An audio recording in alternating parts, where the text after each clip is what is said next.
好的，我们今天接到一个这个盘，然后这个粉丝的要董哥给他录个视频，然后上电视。我们简单的给他测试一下啊，看到底什么问题。第一，我们要检测什么呀？看这个盘有没有异响。我们先插上我们这个 USB 接口上，然后供电。哇，那这个盘听到了，这磨盘声音非常大，我们立刻的断电啊。那这种盘十有八九已经恢复不了了。那我们待会儿去无尘间给大家看一下，看这个盘到底损坏到啥程度。好的，好的，我们来到了无尘柜里面，然后来开盘看一下，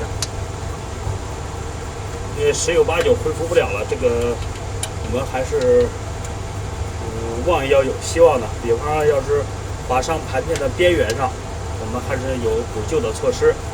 如果在中间位置，那几乎就没有希望了。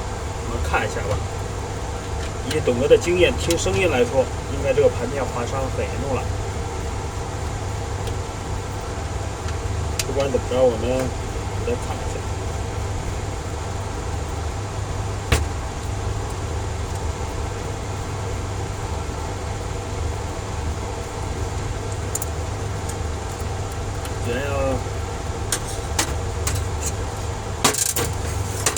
我们要撬这个边儿啊，因为没有经验的千万不要撬狠，使劲大了会把这个啥撬坏的。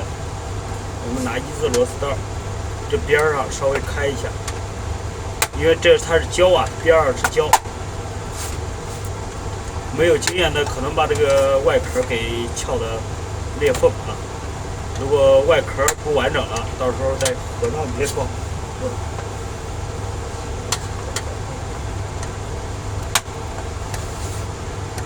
我们看一下这个盘片，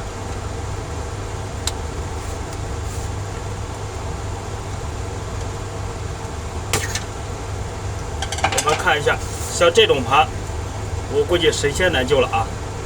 盘片整个划成这样了，那只能这个宣布，下边我都不说了，直接宣布完事儿，看了吧？